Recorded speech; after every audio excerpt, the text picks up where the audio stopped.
मध्य प्रदेश की विजयपुर विधानसभा सीट पर वोटिंग खत्म हो गई है। वोटिंग खत्म होने के बाद अब इंतजार है 23 नवंबर का, जब इस विधानसभा सीट पर हुए चुनावों के नतीजे आएंगे। नतीजे क्या रहेंगे ये तो 23 नवंबर को पता चलेगा, लेकिन विजयपुर विधानसभा सीट मध्य प्रदेश के उपचुनावों में सेंटर पॉइंट बनी हुई थी। इसे हॉट सीट माना जा रहा था। क्यों, आपको विस्तार से इस रिपोर्ट में बताएंगे। नमस्कार, आप देख रहे हैं एमपी तक और मैं हूं आपके साथ आकांक्षा ठाकुर। देखिए, मध्य प्रदेश में 2 विधानसभा सीटों पर उपचुनाव हुए, विजयपुर और बुधनी विधानसभा सीट पर। अब दोनों के नतीजे 23 नवंबर को आएंगे, तब तक के लिए इंतजार करना होगा। लेकिन आपको बता दें कि विजयपुर विधानसभा सीट पर बीजेपी और कांग्रेस दोनों का ही खास फोकस रहा। क्यों रहा, विस्तार से आपको बताते हैं। सबसे पहले बात कर लेते हैं बीजेपी की। आपको बता दें कि वोटिंग के दिन से ही, अगर हम शुरुआत की बात करें तो शुरुआत से ही विजयपुर में काफी ज्यादा हंगामा देखने को मिला।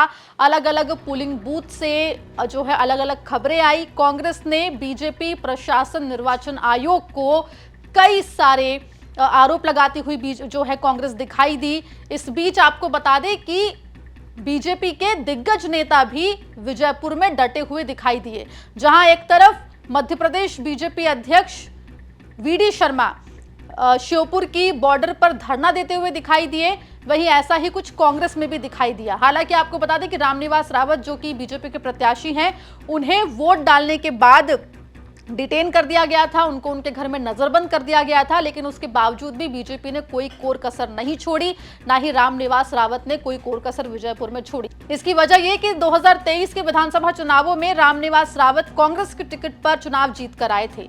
वो समय जब बीजेपी प्रचंड बहुमत लेकर आई थी, उस वक्त भी धारा से विपरीत बहकर रामनिवास रावत ने विजयपुर की सीट को सिक्योर किया था, कांग्रेस का झंडा यहां पर बुलंद किया था। हालांकि 2024 के लोकसभा चुनाव में रामनिवास रावत ने तय किया कि उनको बीजेपी में जाना है, जिसके बाद उपचुनाव हुए।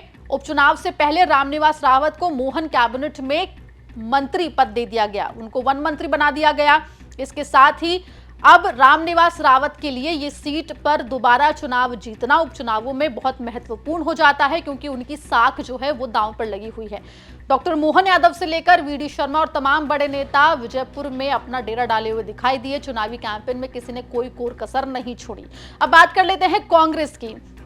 तो देखिए, बुधनी में कांग्रेस एक तरीके से सरेंडर करती हुई दिखाई दी थी, क्योंकि बुधनी आपको बता दें कि शिवराज सिंह चौहान का गढ़ है, बीजेपी का गढ़ है, शिवराज सिंह चौहान का गृह जिला है। ऐसे में बुधनी से काफी उम्मीदें कांग्रेस को नजर नहीं आ रही थी। माना यह जा रहा है कि विजयपुर से कांग्रेस ने काफी उम्मीदें लगा के रखी थी।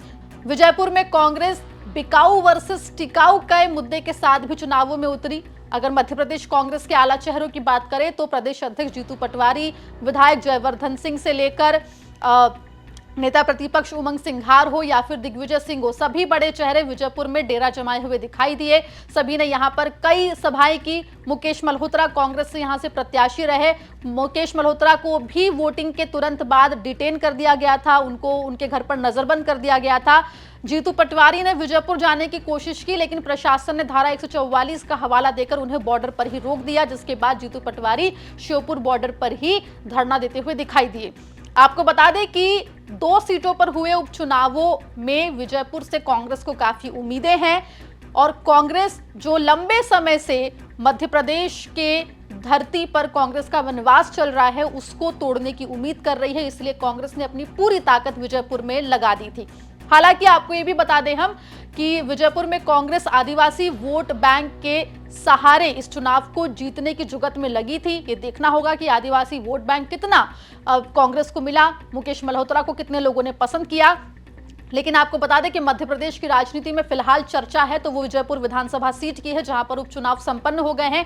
अब देखना होगा कि 23 नवंबर को जब नतीजे आएंगे तब विजयपुर की जनता जीत का सेहरा आखिर किसके सर पर बांधती है, रामनिवास रावत के ऊपर या फिर मुकेश मल्होत्रा के ऊपर। क्या कांग्रेस का लंबे अरसे से चले आ रहा राजनीतिक वनवास मध्य प्रदेश में खत्म होता है या नहीं, ये देखने वाली बात होगी, या फिर एक बार फिर बीजेपी जीत का झंडा बुलंद करती है। रिपोर्ट पर क्या राय है कमेंट सेक्शन में जरूर लिख के बताएं। मध्य प्रदेश जुड़ी तमाम खबरों के लिए बने रहिए एमपी तक के साथ।